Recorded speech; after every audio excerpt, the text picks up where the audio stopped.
Good day everyone! How was your day? Today is another day for a new learning in mathematics. I hope that you will discover math with joy and fun. So let's begin! Na na na na na na na 2, 3, let's sing it, you and me. Na na na na na na na. Mathematics is fun and easy. Na na na na na na na. Just take it slowly. Solve and count, multiply, find the totality. Na na na na na na na. Oh, math is what we need daily. Oh, math for life, we learn happily. Na na na na na na na.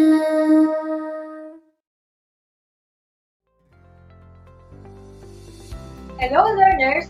I am Teacher Fern and I'm welcoming you to the world of mathematics. Proving statements on triangle congruence.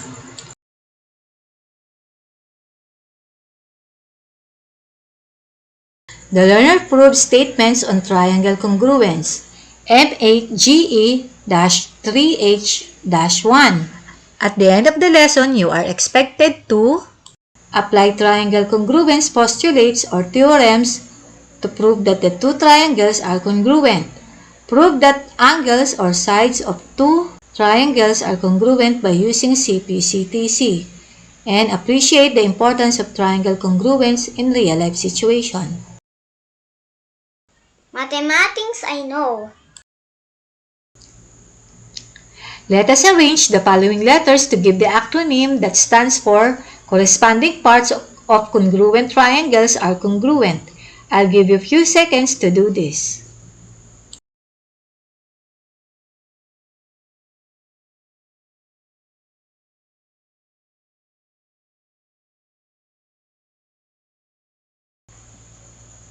Time is up!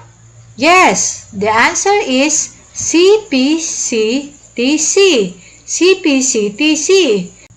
Corresponding parts of congruent triangles are congruent. But what does this mean? It means that once that the two triangles have proven congruent, therefore all their corresponding parts are also congruent. Mathematlink. Before we proceed to our new lesson, let us have a short review about previous topic. Let us recall how angle LOB becomes congruent to angle CAT. Using the red tick marks on both triangles, can you complete this statement below? If triangle LOB is congruent to triangle CAT, then segment LO is congruent to blank.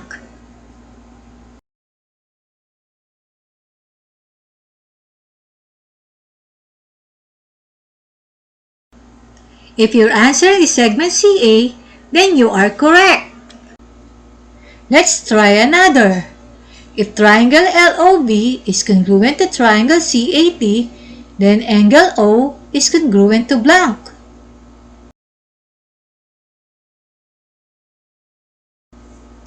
If your answer is angle A, then we have the same answer. Now, without figures given, can you also complete this statement below? Given only congruent triangles, can you find the congruent angle congruent to angle D?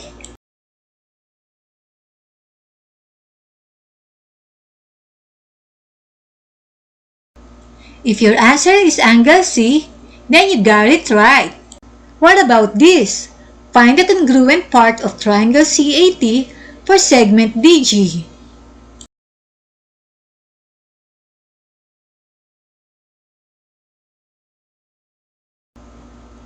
Did you get the same answer? Congratulations! Now, by observing the number of tick marks on both triangles, can you determine the triangle congruent to triangle DOG?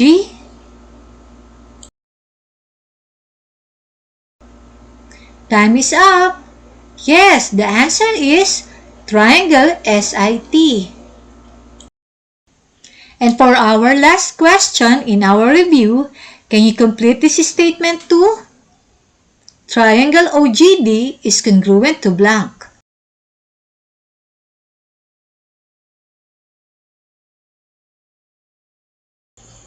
So if you will get it correctly, I guess you enjoyed this activity.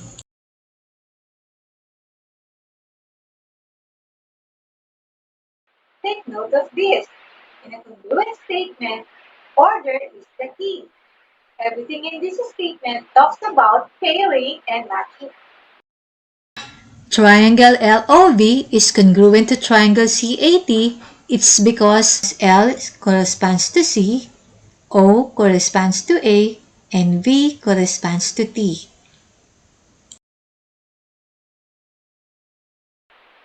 So we can say that the two triangles are congruent if the three corresponding sides have the same length and the three corresponding angles have the same measurement.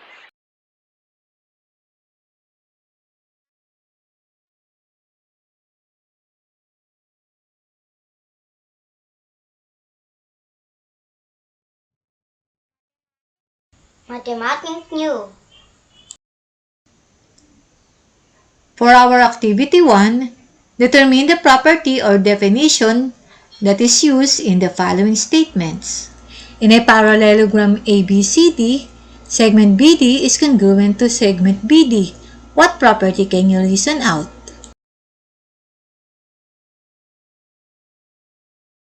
Reflexive property of congruency.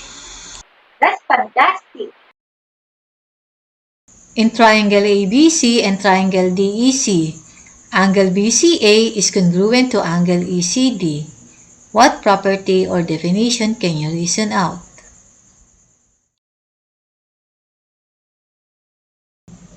Vertical angles theorem. Very good. Segment BA is parallel to segment DC. Angle ABD is congruent to angle CDB. What property or definition can you reason out?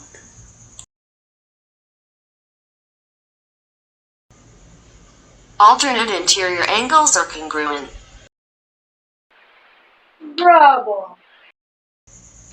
Recall the postulate or theorem of the given statements. You may draw triangles to illustrate the statements. If segment MA is congruent to segment FU, segment AT is congruent to segment UN, and segment MT is congruent to segment FN, then triangle MAT is congruent to triangle FUN.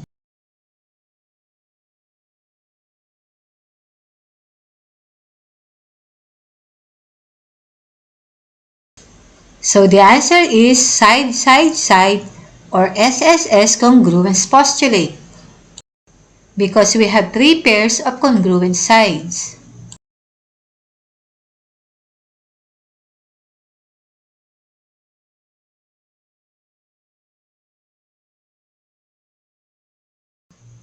Number 2. If segment RI is congruent to segment AY, included angles I and Y are also congruent, and segment FI is congruent to segment DY, then triangle FRI is congruent to triangle DAY.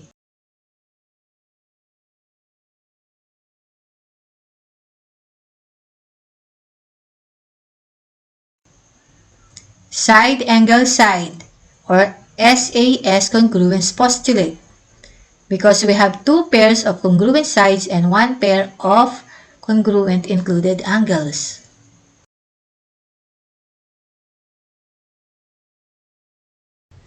Number 3. Triangle FIL and triangle ENG are right triangles at angle I and angle N respectively. If segment FI is congruent to segment EN and segment FL is congruent to segment EG, then triangle FIL is congruent to triangle ENG.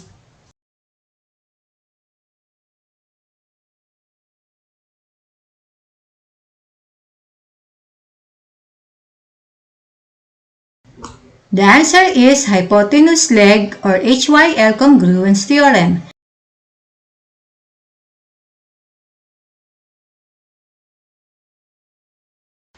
Number 4. If angle M is congruent to angle T, angle MAH is congruent to angle TAH, and non-included sides are congruent by reflexive property, then triangle MAH is congruent to triangle TAH.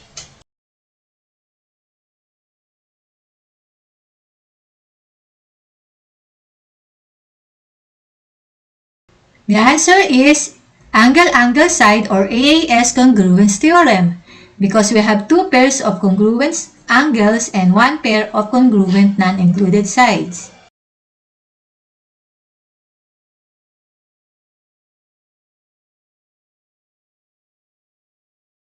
Number 5. If angle ANY is congruent to angle MOR, angle AYN is congruent to angle MRO, and segment NY is congruent to segment OR, then triangle ANY is congruent to triangle MOR.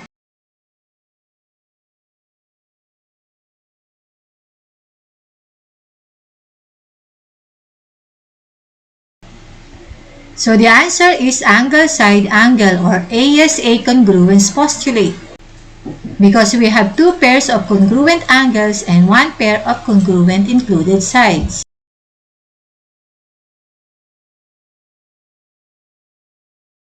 Mathematic talk. Let us find out how we can apply the congruence postulates and other definitions to prove that the two triangles are congruent. Study the following examples. Example number 1. Given, segment FL is parallel to segment SA. Y is the midpoint of segment LA. Prove that segment FL is congruent to segment SA. Okay, let us have the two-column form. Statement number 1. Segment FL is congruent to segment SA. Y is the midpoint of segment LA. Reason, given. Statement number 2. Angle 1 is congruent to angle 3. Reason, alternate interior angles are congruent. Number 3. Segment LY is congruent to segment AY. Reason, definition of a midpoint. Let us recall the definition of a midpoint. If points P, Q, and R are collinear, and Q is the midpoint of segment PR, then segment PQ is congruent to segment QR. Number 4. Angle 2 is congruent to angle 4 by the definition of vertical angles theorem. If you have noticed, we have two pairs of congruent angles and one pair of congruent sides. Number 5. Triangle FLY is congruent to triangle SAY, where each side is common between two angles. We can say that the two triangles are congruent by ASA congruence postulate. Therefore, we can now conclude that segment FL is congruent to segment SA by CPCTC, or corresponding parts of congruent triangles are congruent. Example number 2. Segment IE is a diagonal of a parallelogram LITE. Prove that segment LE is congruent to segment TI. But what is a parallelogram?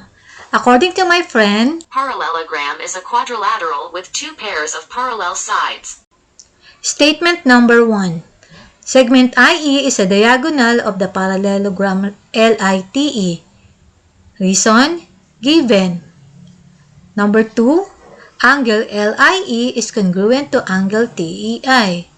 Alternate interior angles are congruent. Number 3. Angle LEI is congruent to angle TIE. Alternate interior angles are congruent. Number 4. Segment IE is congruent to segment EI. Reflexive property of congruency. Number 5. Triangle LIE is congruent to triangle TEI. by ASA congruence postulate. Therefore, we can prove that segment LE is congruent to segment TI by CPCTC. Example number 3. Given segment SH is congruent to segment IH. Angle SHP is congruent to angle IHP. Prove that P is the midpoint of segment SI. Statement number 1. Segment SH is congruent to segment IH. Angle SHP is congruent to angle IHP. Reason given. Segment HP is congruent to segment HP by reflexive property of congruency. Now that we have two pairs of congruent sides and one pair of congruent included angles, we can say that triangle SHP is congruent to triangle IHP by SAS congruence postulate.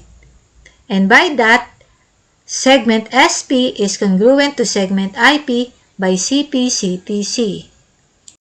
Therefore, P is the midpoint of segment SI by the definition of a midpoint. Matcha, try this. For practice exercises, fill in the blank to complete the table. Choose the correct answer from the boxes given below. Given, R is the midpoint of segment SU. Segment ST is congruent to segment UT. Prove that angle S is congruent to angle U.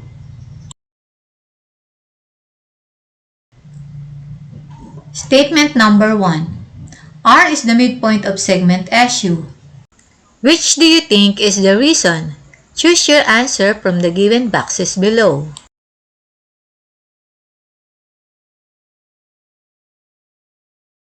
Time is up! So the answer is given. And from that given, what statement will you write next to have a reason of definition of a midpoint?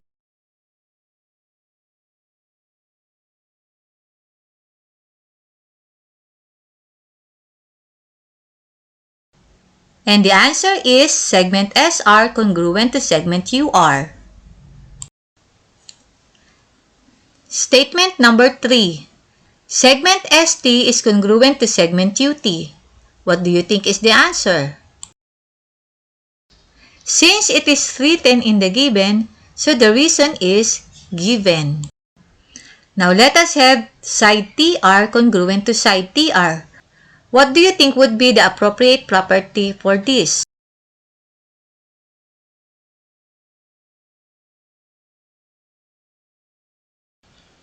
The answer is reflexive property.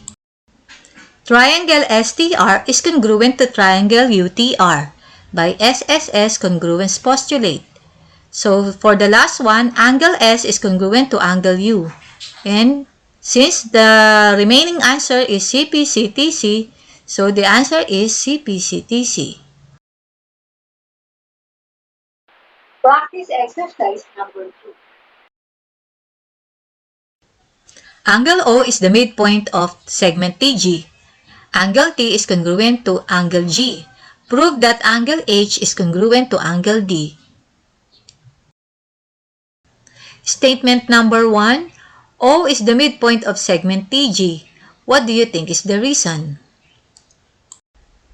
Reason given. And from that statement, statement number 2, side OT is congruent to side OG.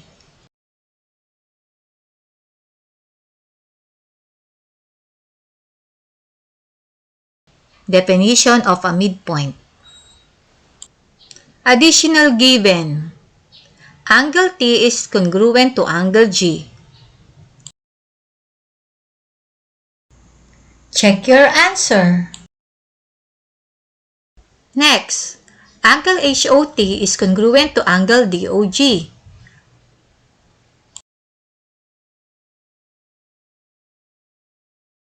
Reason, vertical angles theorem.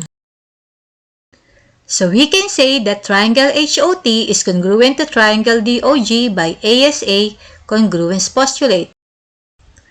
Therefore, angle H is congruent to angle D by CPCTC or corresponding parts of congruent triangles are congruent.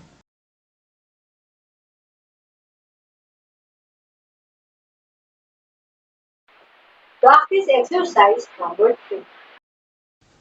Given, angle A is congruent to angle D.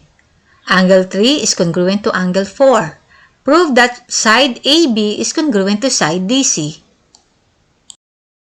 Statement number 1. Angle A is congruent to angle D, and angle 3 is congruent to angle 4. Reason? Given. Since that the two base angles are congruent, we can say that triangle BCE is an isosceles triangle. Reason? Converse of isosceles triangle theorem. Statement number 3. Segment BE is congruent to segment CE. From the definition of isosceles triangle. Another corresponding parts that we can already mark congruent are angle 2 and angle 6. What reason can you give?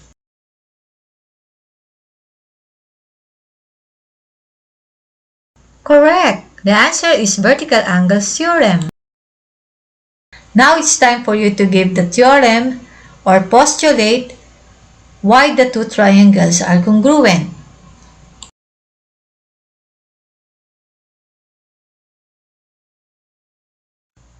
Now that we have two pairs of congruent angles and one pair of non-included sides, so we can say that triangle BAE is congruent to triangle CDE by AAS congruence theorem.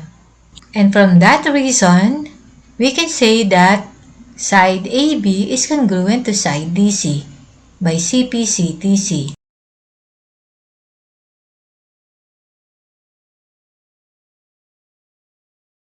Did you find our topic interesting?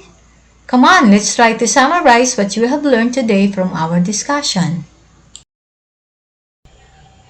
CPCTC. Corresponding parts of congruent triangles are congruent. There are only 5 methods to prove triangles congruent. Here are they. The first one is the side-side-side or SSS congruence postulate. All sides of one triangle are congruent to the 3 sides of another triangle.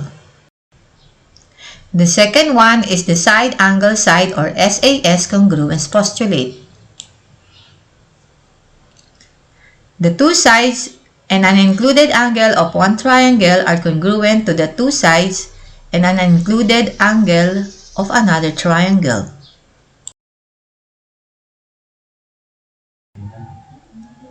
The third one is the side-angle-side or ASA congruence postulate. The 2 angles and an included side of one triangle are congruent to the 2 angles and an included side of another triangle. The fourth one is the AAS or angle-angle-side congruence theorem. The 2 angles and a non-included side of one triangle are congruent to the 2 angles and a non-included side of another triangle. The last one, but not the least, is the hypotenuse leg or HYL congruence theorem. The hypotenuse and a leg of one right triangle are congruent to the hypotenuse and a leg of another right triangle. Another things to remember, the pair of corresponding angles or sides are congruent if they satisfy the following using markings: reflexive property of congruency, vertical angles theorem, alternate interior angles are congruent.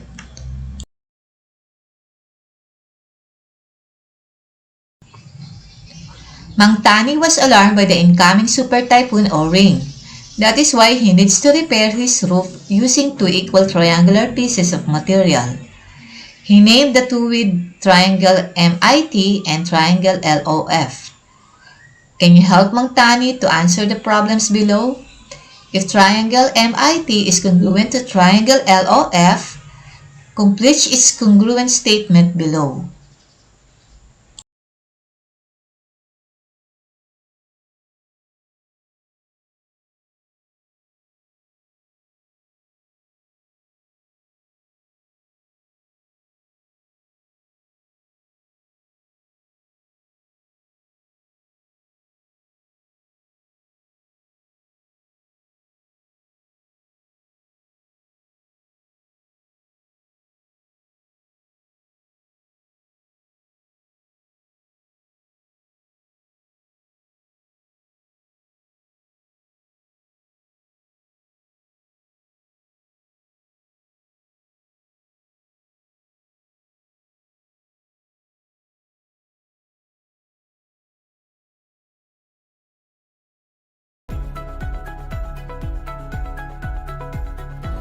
grade.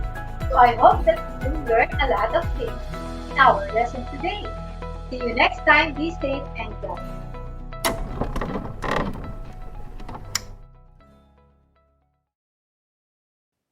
Na na na na na na na. 2, 3. Let's sing it, you and me. Na na na na na na na. Mathematics is fun and easy. Na na na na na na na. Just take it slowly. Solve and count, multiply, find the totality. Na na na na na na na. Oh, math is what we need daily. Oh, math for life, we learn happily.